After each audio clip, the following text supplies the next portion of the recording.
This lecture continues the High Renaissance by looking at the younger generation that followed Leonardo da Vinci and adopted many of his groundbreaking innovations in their own works, though each were very unique in personality and style, that being Michelangelo and Raphael. Michelangelo Buonarroti is going to be born into an aristocratic family that had come down in the world, and so he wished to be apprenticed as an artist. His father, of course, disapproved given his aristocratic background and beat Michelangelo. Regardless, he relented and allowed the boy to live with the Medici. Specifically, Lorenzo il Magnifico brings the young Michelangelo Buonarroti into his household, where he comes into contact with the Neoplatonic philosophers that he surrounded himself with in the 1480s, including Marsilio Ficino. In addition, he will then be apprenticed to Domenico Ghirlandaio, the most prolific painter of the late 15th century, or Quattrocento, as the Italians call it.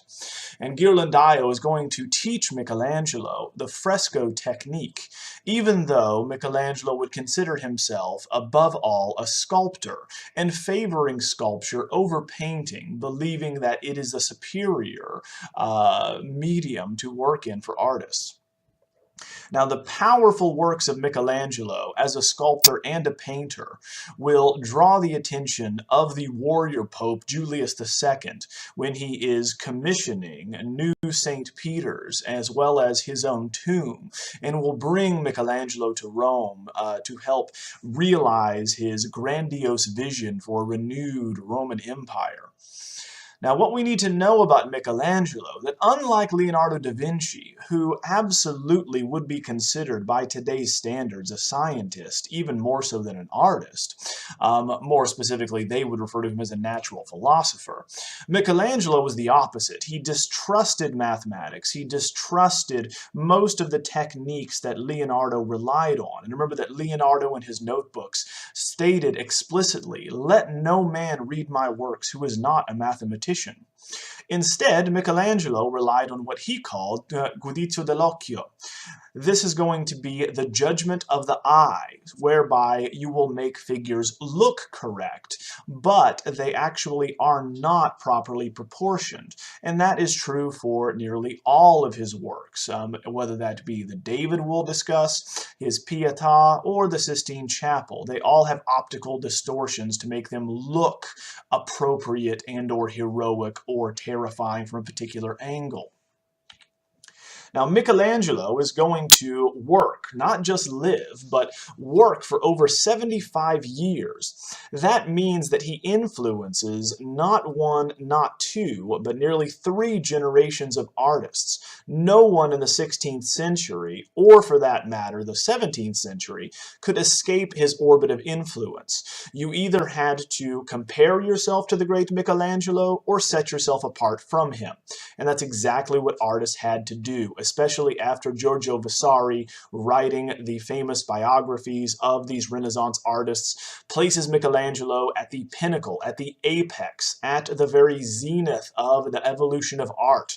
The divine Michelangelo is going to produce the best works. There are none better than him, according to Vasari. This is a daunting figure for other artists who come after him to live up to. Now, of course, all great artists start somewhere, and for Michelangelo, after receiving training in painting with Ghirlandaio and then training in sculpture in the Medici household, he receives a commission at 23 years old. At this time, he is entirely unknown in the art world, from a French cardinal for a work in Rome, in the old St. Peter's, as the new one had not yet been begun until 1506. So here we have a commission in late 1498, spilling over to 1499, the contract is going to tell us, and it was not completed until a year later in 1500. But with this Pietà, we must first note that we would not see it the same way as Michelangelo had intended. For now, if you go to St. Peter's, which at the time would have looked like the reconstructions you see on many historical dramas and documentaries. It was for a burial chapel off to the side when you walked in. That is still where it's located today. However, given that it was attacked with a sledgehammer, it is now behind bulletproof glass as soon as you walk into St. Peter's off to the right, and is now elevated well above our sight line, so we cannot even see Christ's face now. Now, originally, it would have been on the floor so that we could look down at and lament this pitiful figure of Christ who has died on the cross and is being presented on his mother's lap, as though we are following the episode in the crucifixion and are moving into the lamentation. Now, this is not a new subject, however, it is for Italians. The Pietà as a type is very common in the north, especially in France and Germany. We looked at this in Survey 1, or if you took medieval art, with the Röntgen Pietà, where we have the Virgin with a dead Christ. And the Röntgen Pietà illustrates that as a northern subject. French, but especially Germanic artists prefer to focus on the grotesqueries associated with. The Italians, on the other hand, prefer not to emphasize the grotesqueries of the crucifixion and the mangled body of Christ, but instead an idealized gracefulness that permeated and guided their approach to artworks, their aesthetic appreciation for the ideal, going back to Giotto that we discussed. Now, if you look at Christ, whose face we would have been able to see in the original format and placement, is very calm, serene. We have no traces whatsoever on his face or the body of violence. We don't have lacerations from the crown of thorns or from the cat of nine tails or any of the torments suffered by Christ leading to his eventual death. Instead, we have a very idealized and very beautiful Christ who is at peace, almost merely asleep. Now, the idea of having Christ overlapping the Virgin Mary's lap comes from Leonardo da Vinci himself. So Leonardo had come up with the three-dimensional pyramidal composition that we discussed, such as in the Madonna of the Rocks, but then in a monumental leap forward, he realized that figures appeared much more lifelike and engaging and psychologically interactive if they were physically connected. So literally he started piling figures up in pyramidal shapes, sitting on each other's laps, as seen in the very famous cartoon that he makes for an unfinished altarpiece commission, the Madonna and Child with St. Anne and the young St. John the Baptist. So modeling his work on this earlier example that Leonardo left unfinished in Florence, both Michelangelo and Raphael will have the inspiration to create figures that are going to appear more believable, more harmonious. And in this case, it's going to distract us from the realization that the figures are malproportioned.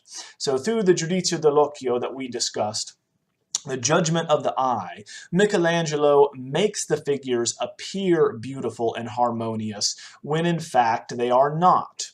The difficulty with the Pietà, as you saw in the Röntgen Pietà a moment ago from Germany, it has always been the awkwardness of placing a grown man on his mother's lap. Now, in all cultures, men are going to be 20% larger than women throughout time, and that's going to be true across various racial types, ethnicities, and otherwise. So, irregardless, we find that he is going to be larger than the Madonna. So you find that with the figures here, placing the dead, deceased body of Christ across the lap of the Madonna, we are concealing the fact that the Madonna is actually very, very tall, and that her legs are actually much larger than they would naturally be if she were properly proportioned. But this is concealed by the drapery. This is concealed by the heavy flowing drapery that masks this malproportioned figure, and instead gives us the graceful, harmonious proportions of the interlocking pyramidal composition seen here in 3 dimensions, though developed by Leonardo in 2 dimensions. Now, this is also the only signature we have remaining from Michelangelo in this early example, this idealized example, across the Virgin's strap, right, that's going to be across her chest, written in Latin, right, Michelangelo Buonarroti, the Florentine made me, facebat that we have here. Now, you find that this signature is supposedly going to come from an incident where Michelangelo overhears people talking about his work after it is unveiled in Rome. And as they are discussing his work, they attribute it to another Roman sculptor. Michelangelo is upset by being overlooked and not getting credit for the sculpture, which would have been seen by everyone given that it's in the head church of Western Christendom. So supposedly he snuck back into the church at night with a hammer and chisel and carved his name on it. In addition, another important anecdote relating to this work is also revealing of the Italian approach to art, and that is the Virgin looks far too young to be 51 years of age. So the Virgin, remember, is going to be present at Christ's crucifixion, and Christ is 33 years of age. So that would make her 51 at the time, and you see a very fresh-faced, incredibly youthful-looking woman in this rendition. So after being criticized for making the Virgin look far too young, Michelangelo, of course, retorts by stating, "Do you not know, good sir, that chaste women stay fresh much more than those who are not chaste?" In other words, he's stating that virgins are going to remain youthful longer. This, of course, is just going to be an explanation for having overly idealized the figures. Now, this idealization is carried on in another way as Michelangelo's career advances, and that is towards a monumentalization of form, and that's coupled with that idealizing approach.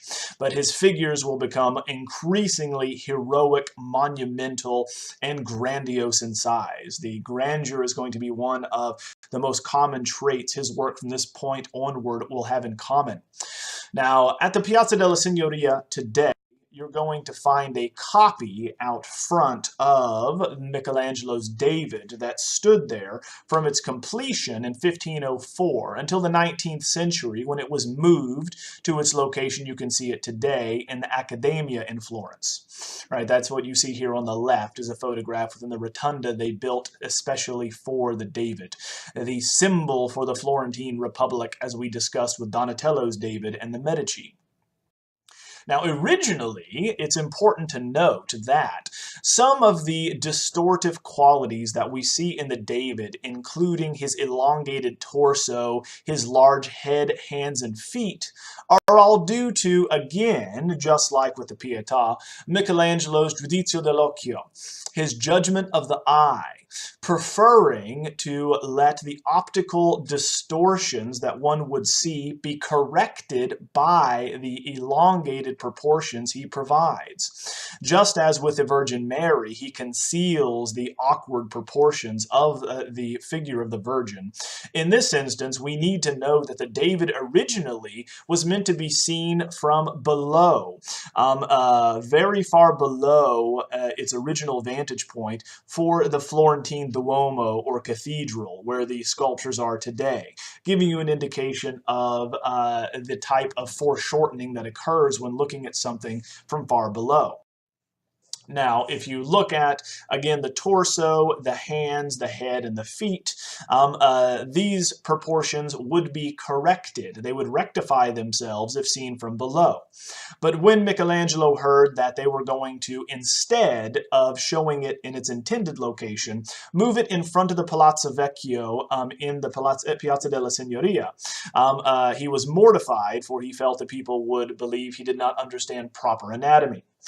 Now, people who are familiar with the story of David and Goliath, as we talked about in the introduction, would easily recognize him, even though he is much older than Donatello's version here. We can identify him not only due to his nudity, but more specifically, he's carrying a slingshot that is going to be slung over his left shoulder, held up by his left hand, and he's holding a rock in his right hand that's pressed against his right thigh. The form is going to be closed, whereby the arms close in around him, so we can draw a line literally all the way around the figure, and it remains in one internally proportioned and composed form. Now, we find that in addition to this closed form, which is going to be in a contrapposto pose with all of the weight balanced on the right leg, thus leaving the left leg relaxed, the figure then counterbalances with the hips and the shoulders, right? Then looking off to the left, eyeing his opponent Goliath in the distance, considering the battle to come, and praying, of course, for God to intercede.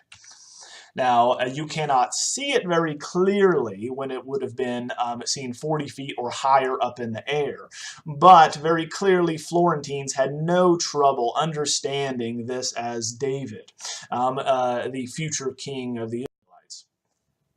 Now, the difference between the early Renaissance and the High Renaissance is clearly seen here in the same subject of David, as we still do have a closed form, that being both figures are going to close the arms in around them so that they are not thrusting their limbs out into space and or engaging physically with the environment around them, like later work we will discuss. But there is one major difference. One, we find that even though they are both nude, Donatello's David is more appropriate for his age, for he was too young to go into battle with his brothers, so he would have been an adolescent at the time. Thus, he's shown appropriately. Michelangelo's appears to be a young adult, easily in his early 20s, and the heroic musculature of this massive 14-foot tall Il Gigante, as the Florentines would say, is going to be imposing physically. The scale is going to be one of the primary ways in which it communicates the might of David, which so struck a chord with the Florentine Signoria, the ruling government, that they wanted to move it in front of the Palazzo Vecchio to show the power of the secular government, the physical mass and the stature of it representing them. Now, in addition to this monumentality that we find, what is also different from the early Renaissance, with these High Renaissance examples we'll discuss, is that there is a new psychological engagement that takes place. Donatello's David is lost in thought. He is not going to be interacting with anyone outside. He has finished his task, and he has already slew Goliath and decapitated him here, where you have the severed head at his feet. Instead, this is before the battle in Michelangelo's instance. He is eyeing his opponent. He is considering what lies ahead. So therefore, there is a psychological intensity that we can also see in their faces. Donatello's David is serene, calm, expressionless, and we note that it's not looking at or engaging with anything outside of itself. Michelangelo's, on the other hand, very clearly he carves the iris and the pupils to cast very deep shadows, using drill work here to show us that the brow is furrowed and he's eyeing something outside of himself, obviously considering what is to come, being psychologically engaged with what is happening around him. So we know that we have this type of psychological cross-referencing that we discussed with Leonardo da Vinci carried on. In this case, it is implied that there is another figure, and we're not literally seeing others pointed to or engaging with the sculptural ensemble. All right, so where does he get this leonine physiognomy? From imperial portraits. So we find that the drill work used to suggest the deep curls around David's head is the indication that he has a lion's mane, and that he is a great warrior because of it. So if you wanted to show a warrior, you would have this curly kind of mop of a head of hair that comes around the head, right? That suggests it is like a lion's mane, so that they are ferocious, they are fearsome warriors, just like the king of the jungle.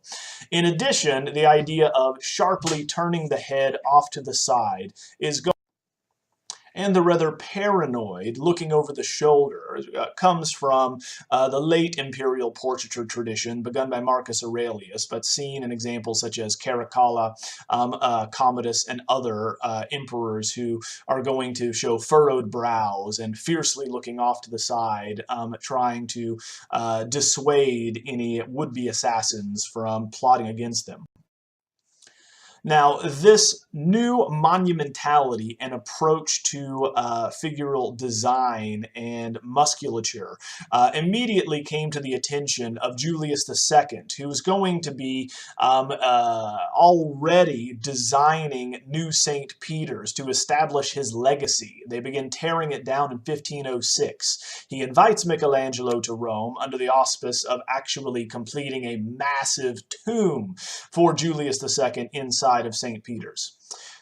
Instead, the tomb project is put on hold, and Michelangelo is given another commission that he is most famous for today. It is at this time, while he's working on that tomb commission, selecting marble, designing the various monumental forms that would make up the eventual tomb, he witnesses the unearthing of the Laocoon in Nero's Domus Aurea in 1506. So this is going to be the model that Michelangelo will return to time and again from this point onward, reusing these forms, as we discussed, as a way in which to capture the heroism that is so important to the High Renaissance, the musculature, the idealized forms, all communicating someone's character, righteousness, or other important virtues and characteristics. So this twisting, muscular form communicates the agony suffered by the Trojan priest in his last dying moments, but it allows Michelangelo to model his own figures on this example, such as in the Sistine Chapel. Now, the Sistine Chapel is going to be given as a commission to Michelangelo when the tomb project of Julius II was put on hold. And it is the best example that we can give you for what we have here in the High Renaissance with the final phase of humanism and the revival of humanism as an approach to philosophy and the arts and even religion, that being a human-centered approach, if you will, to the world. So here we find fully fleshed out, finally, the revival of the heroic antique anatomy that you saw in the Laocoon, brought together with Michelangelo's interest in monumental male nudity. Now, the Sistine Chapel is going to have already been decorated, as we discussed, by later 15th century artists like Perugino, for instance, Raphael's master, who we'll talk about next. So Michelangelo is called in to paint the ceiling, which before was painted blue and had golden bronze rosettes for stars. So he painted over all of that scenes from the Old Testament that run down the center, along with Old Testament prophets and Sibyls along the side, and ancestors of Christ. So we find that we have in one fresco over 5,800 square feet that are actually covered here. There are over 300 life-size and larger figures that are seen 70 feet above the pavement below. So we find that he makes adjustments as he paints so that the visibility of these figures are very clear once he gets to the end, closest to the high altar, which is seen at the bottom here. This is right above the high altar. He begins, of course, all the way back here with the drunkenness of Noah, and then proceeds downwards. Now, the most famous painting from the Sistine Chapel, and arguably one of the most famous and iconic paintings in the world, is the first one where he abandons framework whatsoever in exchange for a massive, open, monumental treatment for the creation of Adam. And it is the creation of Adam which very clearly sums up the values of the High Renaissance and the goals set forth by Julius II for Rome as the new Roman Empire. Right? So we're going to have the moment where God has created Adam, which of course is Hebrew for earth or dirt. He sculpted him out of earth, which we see he is still bound to. So quite literally, he's going to be kept within the boundaries of this primordial landscape on which he lays, unable to support his weight despite his massive musculature and framework, who extends his left arm out, not even being able to support it. It's going to be supported by his knee with a limp finger, which is going to receive at this moment the divine spark of life from God. So he is but a husk at this point, yet to be breathed into by God himself. God the Father is going to be shown here, not in the traditional Jewish or Christian tradition, but taken from Greco-Roman images of gods, especially that of Jupiter, as he flies aloft here with this diaphanous drapery, his long white beard and hair billowing in the air, with wingless angels, that's what these are, supporting him in what has been referred to as a brain-like shape, if you look at the billowing pink drapery that is behind God. Now, with the positioning of these figures, it is important to note that they mirror one another. So this is a summation of what the Renaissance is all about, in that God is going to make man in his image, and so therefore they are positioned similarly, and we are a mirror for God. So this is going to be the Renaissance idea and the humanistic idea that man is a God, or like God, or is God-like in his ability to understand, create, and control the world and his environment. Now, this is, of course, important for ancient philosophy and theories, as well as Christian theology. So remember that the perfect individual, according to the Bible, would make perfect sense, that they would be God-like because they are the closest to the original design God had in mind. So the perfect individual, again, as we discussed with the Vitruvian man, also equals the universe, because God created the universe and is going to, according to the ancients like Vitruvius, put the map for the universe in the proportions of our own bodies. That is, the bodies of the perfect individual, the perfect man, that is. So this is the very essence of Renaissance humanism, that being that man and God are similar if they attain or strive for physical and intellectual perfection. Now, if you look at the figure of Adam, it is obviously modeled on that of the Laocoon in the positioning of the body, the twisting of the head up and to the left, the raising of the, bringing the right arm back towards the body, and then extending the legs outward.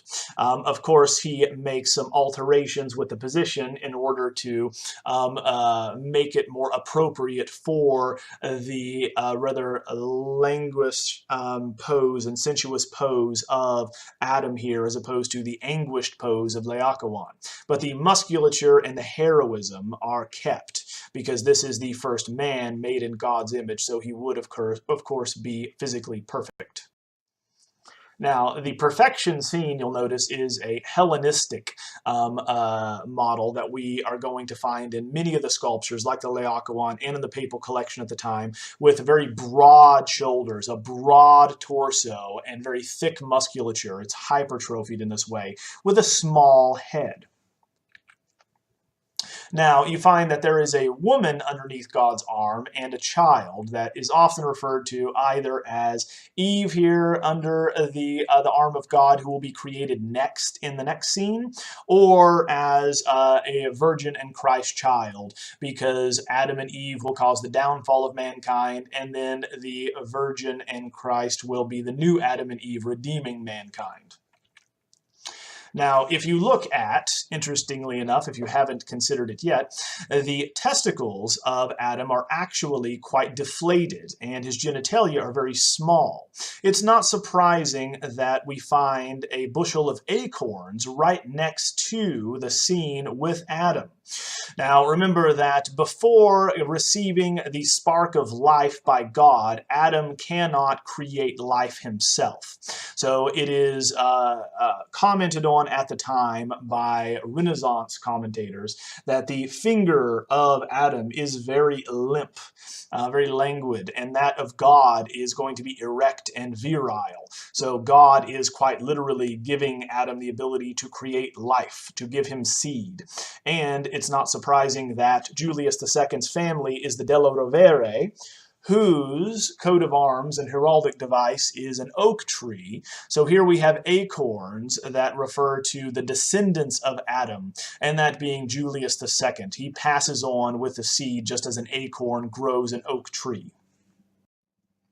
Now, quickly, we should mention the method Michelangelo uses, which is not entirely unique to him, but is still telling of Renaissance theory and theology, as well as aesthetic preferences. So number one, we just discussed the notion that the perfect individual is going to be the map of the universe and closest to God. But in the Bible, man is made in God's image and not woman. So you find that it's not surprising, all of the models that Michelangelo uses in his career are all male models, not female models. And then he feminizes them, as seen here with the Libyan Sibyl. So the male nude being the ideal form comes from antiquity as well. The Greeks and the Romans always begin with male nudity before branching out into the sensuous approach to female nudity.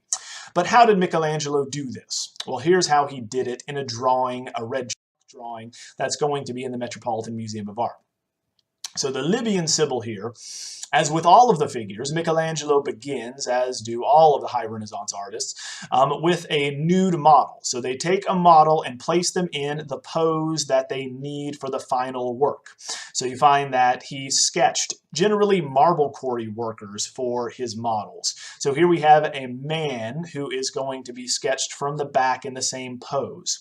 And then what does Michelangelo do in these various other vignettes and these smaller sections here with hands, faces, and toes? Is he feminizes this male. So we find that he's going to bring the cheekbones up. He rounds out the face instead of using a square jaw. We have smaller pursed lips. We find that the brow is rounded out as well. The hands are made smaller, and the toe is very important. Pivoting in this instance is seen as a very feminine, dainty, and very graceful S-shaped, spring-like contorted effect here. Now, the contemporary to Michelangelo and one of his main competitors in painting is going to be Raffaello Sanzio. We use the anglicized version of this artist name, Raphael.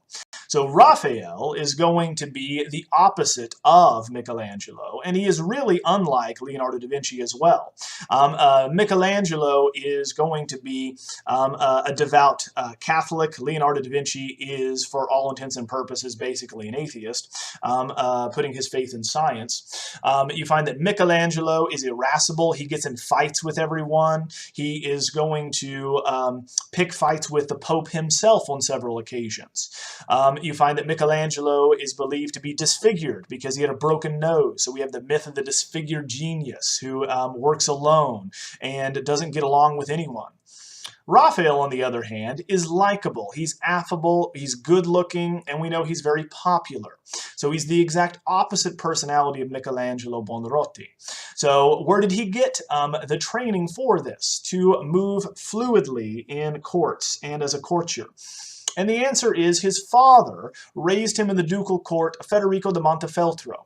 That being, courtiers from around Europe would be sent to the ducal court at Urbino, where Federico da Montefeltro would train them how to behave in court, much like a finishing school as we would understand it, so that they would blend in seamlessly and impress royalty throughout Europe. This is where Raphael is introduced to Bramante, the architect who would redesign New St. Peter's as we know it and have already seen. But Raphael, even though he is so different from Michelangelo, he will establish the curriculum for the fine arts that we still use in many universities today. Right? So for the next 350 years in academies, this is the academic model for art. You cannot teach someone to see a figure in a block of stone like Michelangelo, but you can teach someone Raphael's a technique of eclecticism. So eclecticism is going to be bringing together characteristics from different sources and combining them into something new. And that defines Raphael's style. He takes from all of the most famous artists. He adopts characteristics from Leonardo, from Michelangelo, from his master Perugino, everyone he comes across, and he combines it and improves upon it. Now, this is all based on the Italian idea of disegno. So disegno, literally translating design, but instead it's an intellectual approach to drawing, whereby you will work out your compositions, right, in an abstract fashion and work through problems on paper. So you find that with disegno, firmly rooted in draftsmanship, Raphael would begin all of his compositions by repeating spiraling forms, then condensing them into Leonardesque pyramids. This is how he's able to suggest the motion and the vivacity and the drama like Leonardo da Vinci, and simultaneously control and contain it with that stable pyramidal composition. So the small Cowper Madonna is going to be an example of this type of approach where he will condense these oval shapes into a Leonardesque pyramid. And this is what Raphael is known for. Raphael is known for these saccharine sweet, very gentle and appealing images of the Madonna and Child, often set in the countryside, in very temperate weather and climates, and are very pleasing to look at. And he makes dozens of these while in Florence, and this spreads his popularity. Now, if you look at the types of paintings that he's making, you can see what he is adopting from Leonardo da Vinci. So, for instance, if we look at the Madonna in the Meadow of 1505, and then look at similar paintings by Leonardo da Vinci, we can see that Raphael is taking almost verbatim compositional elements, such as a seated Madonna in both instances. And if you look at this foot and the foot here of the Madonna, you'll notice that he has merely erased the upper part of her torso and then turned the head of St. Anne to look at St. John the Baptist down here. So instead of two figures seated together, we have one grouping, right? And you can see exactly how he took the actual composition from Leonardo da Vinci.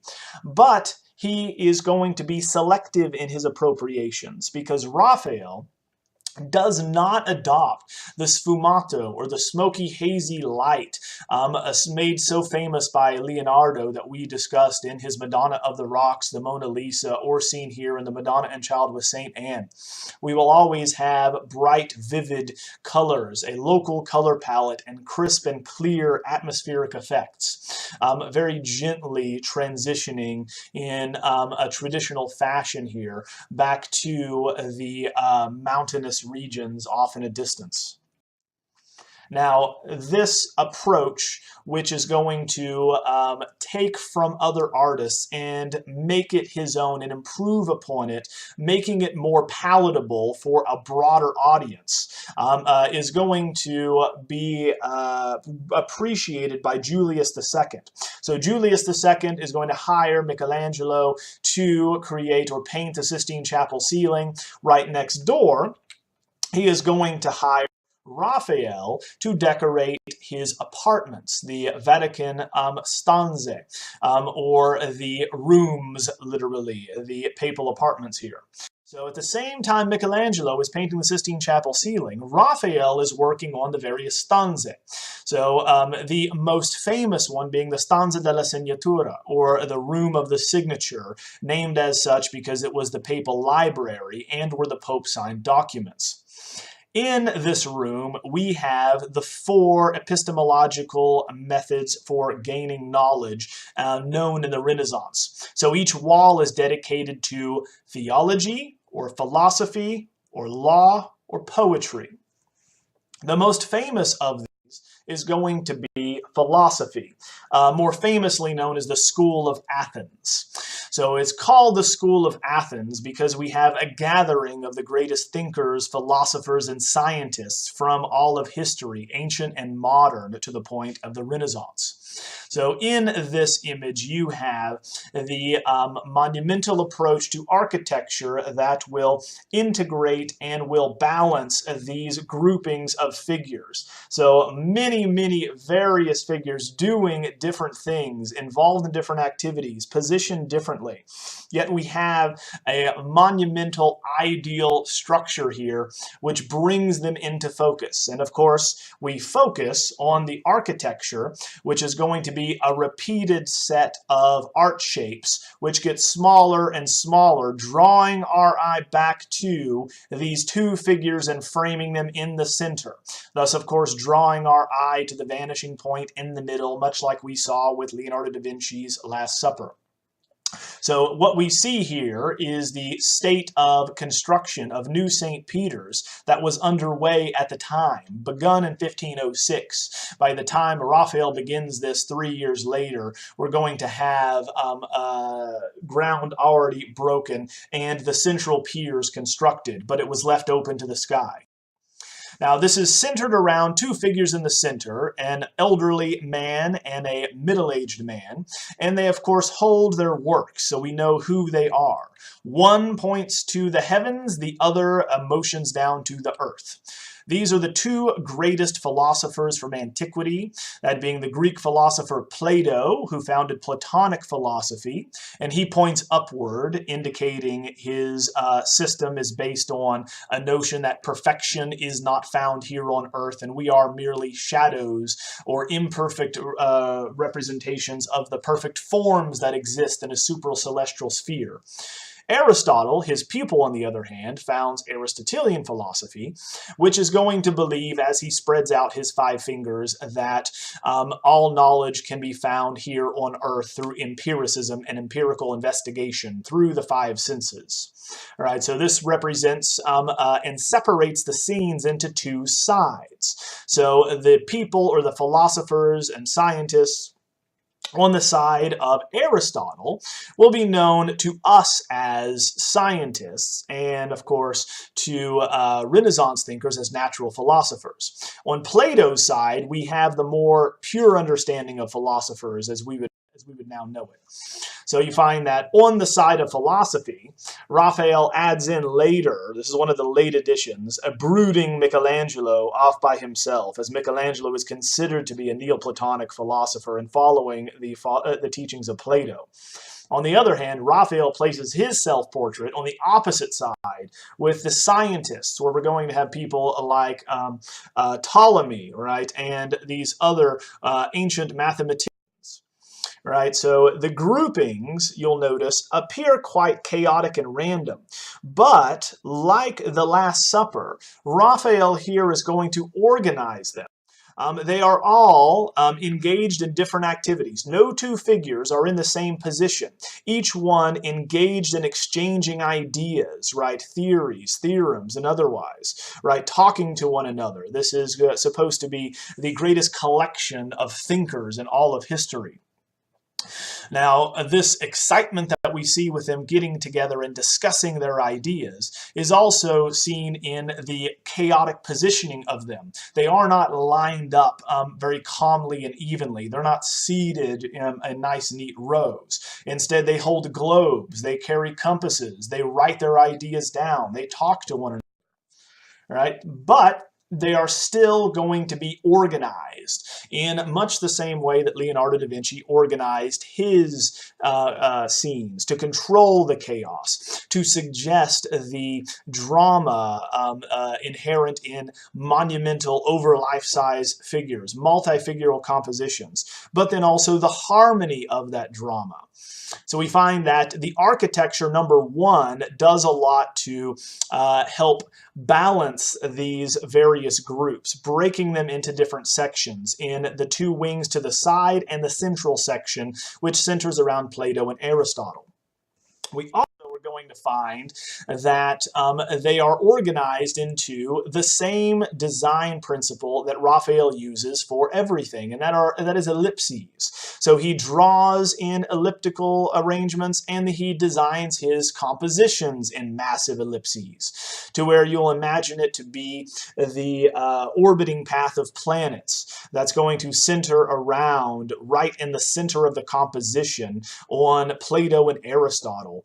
And we find that the groupings are going to also revolve around these larger ellipses. Thus, like Leonardo da Vinci, who is going to bring his composition of the pyramid or the triangle and then the four groups of three, so too are we organizing and controlling this chaos by balancing them on either side, and yet still activating the scene through the use of counterbalancing diagonals seen in the figures, for instance, of Michelangelo and Diogenes, the skeptical philosopher here.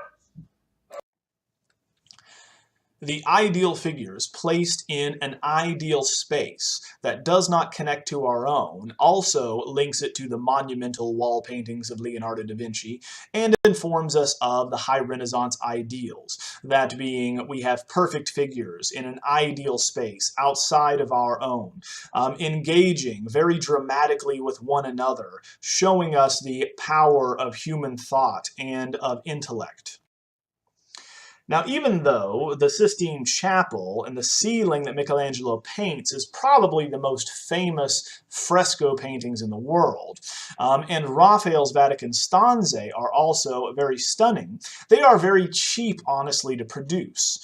So it's very telling to put in perspective here that the most expensive items and commissions for the Sistine Chapel and for the Pope in general, outside of the architectural structures he commissions, are actually a series of cartoons that become tapestries, right? So in 1513, the Medici Pope, Leo X, commissions Raphael to design 10 of these cartoons from the lives of Peter and Paul. Saints Peter and Paul are the patron saints of Rome and the princes of the apostles, which is why they are selected to hang down here below those 15th century paintings and line the edges of the Sistine Chapel. That's where they originally were meant to be seen. Here we have one of these cartoons that would become a tapestry that was designed by Raphael, which shows a subject that we've already looked at by Perugino, the Christ charge to St. Peter, or Peter giving the keys, the kingdom of heaven, to Christ giving the keys to St. Peter, and then instructing him to watch over his flock while the other apostles look on.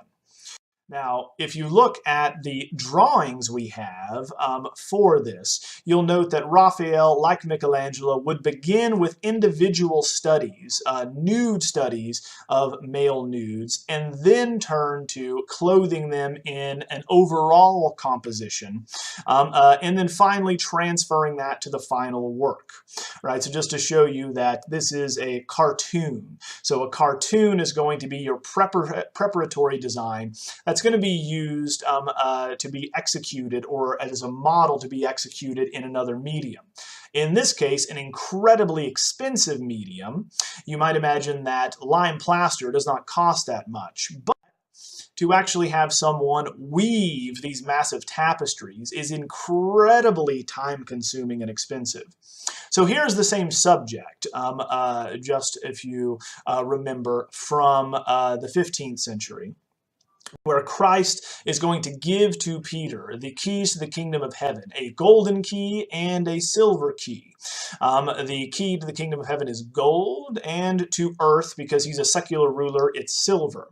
Christ, we find in Raphael's version, is going to be pointing to the keys as Peter kneels receiving his charge, and then he's pointing to the sheep, thus, of course, directing St. Peter to protect his flock, to let his sheep thrive and enter into the kingdom of heaven. Now here's what the final version from the workshop of Pieter van Elst, a Brussels artist who is going to be working in Brussels, receives the commission to make these tapestries. So now you can see the final version, whereby it is in reverse, because when woven, it's going to be the opposite, right? So you can see that these now hang in the Vatican collection in an entire hallway, dimly lit so as not to bleach out the colors of each one of these sections woven with a different colored thread. Right, so this is the most expensive work of art at the time. So this is going to be, the series are 5 times as expensive as what Julius II paid Michelangelo to paint the Sistine Chapel ceiling. Yet, of course, people walk past these when visiting the Vatican museums today and do not give them a second glance, instead preferring to see the monumental paintings on the ceiling of the Sistine Chapel by Michelangelo. But it's important to keep this in mind, that being the value placed on it at the time was much more immense.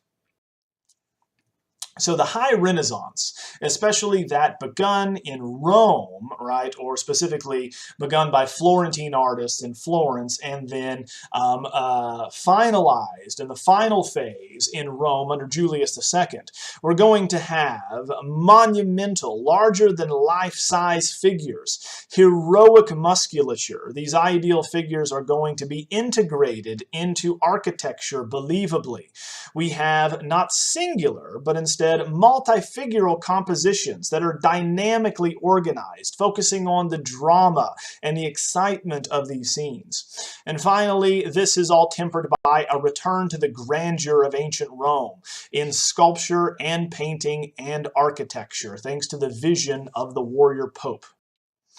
Next time, we'll continue on with northern Italy in the 16th century and look at especially the court painter to the Venetian Doges, Titian, the official court painter to the Venetian Republic, and the different approach to painting and to the medium of painting, especially in Venice.